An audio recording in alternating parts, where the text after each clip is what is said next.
Danes smo na željo ministra za lokalno samoupravo in regionalni razvoj, dr. Henrik Gerkeša, imeli pogovor vezi paketa lokalnih zakonov.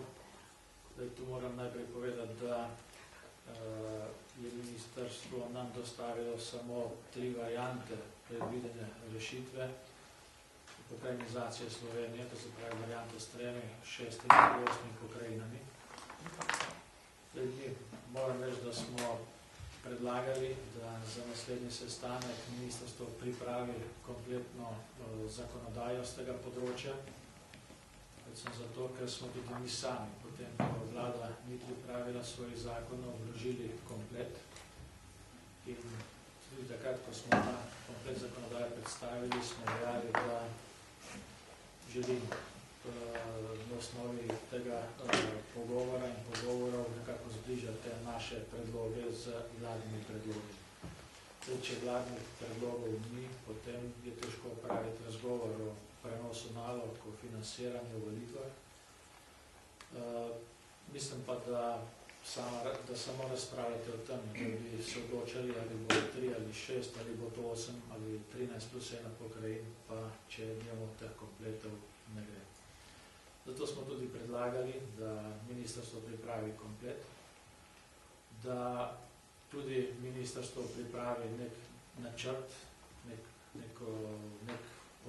načrt dinamike odvijanja dogodkov na področju regionalizacije Slovenije, tako glede priprave zakonodaje, prenosa pristojnosti, tako da ne bomo imeli vedno pred sabo teh sukcesivnih predlogov.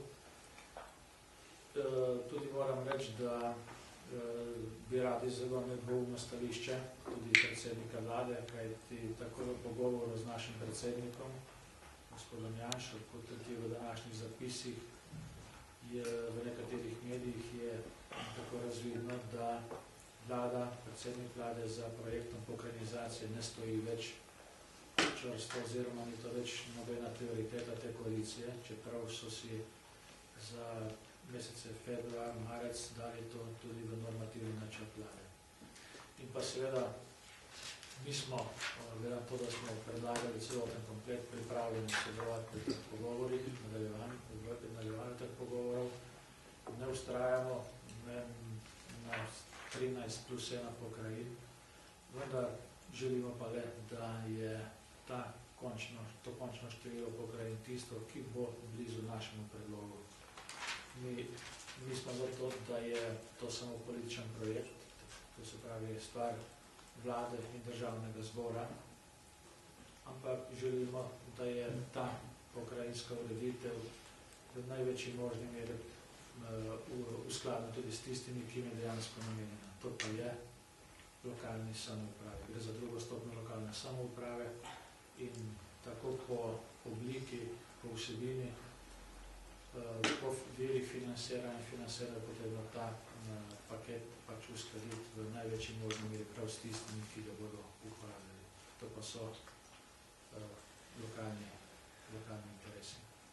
Gospod Tanko, pravite, da ste pripravljeni sodelovati, da ne ustrajate pri 13+1, ampak da želite, da je končno število blizu vašemu predlogu je 6 oziroma 8 pokrajin predaleč od vašega predloga. Ja, seveda je to število 6 pokrajin, pa 8 pokrajin je precej ali pa bistveno daljeno od našega predloga, ki ima 13+1. Tudi nekateri referendumi, ki so bili izpeljani v prejšnjem mandatu, so dali rešitev, ki smo že nekaj predlagali, tudi potrditev. Res, da udeležba na referendumu ni bila najboljša, ni bila velika, vendar je pa šlo v veliki večini primerov, ko so ljudje glasovali o svojih pokrajinah za večinsko odločitev. Je nekaj primerov bilo takih, ko odločitev ni bila soglasna. Zdaj, iz tega predloga, ki ga je posredovala vlada, je pravzaprav evidentno samo to, da je v največji možni meri povzeti interes Ljubljane kot neke centralne mestnega območja, mestne občine, ki bi tudi v tem primeru pravzaprav v katerikoli varianti zaobsegala velik del Slovenije, bi rekel, vsake od teh variant, ki je predlagala vlada od avstrijske do hrvaške meje. In tu mislimo, da na en tak način je zelo težko oblikovati pokrajinizacijo, kajti težave, problemi, potrebe okoli so v tem delu zelo različne. Ljubljana pa je predominantna skupnost. Tudi v prejšnjih obdobjih, ko smo imeli občina Ljubljana bistveno večje, kot je sedaj po uvedbi lokalne samouprave, so bili pravzaprav ti periferni deli popolnoma odrezani. In šele s tem, ko smo uvedli lokalno samoupravo, ko so se te periferna območja izločila v samostojne občine, so marsikaj še sploh prišli do tiste najnujnejše komunalne ureditve, ki jo prej nikakor v desetletjih ni bilo možno urediti. In če bomo imeli premočne centre, potem se zna zgoditi tudi v tem primeru srednje slovenske pokrajine podoben problem in podobne težave.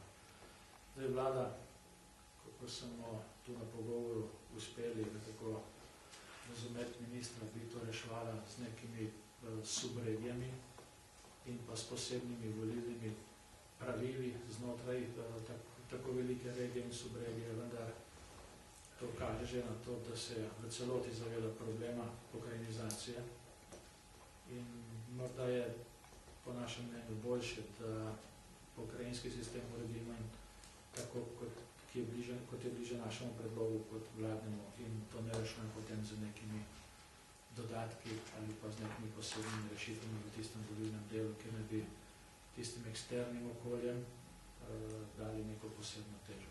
To že pač daje slutiti, da se zavedajo problema.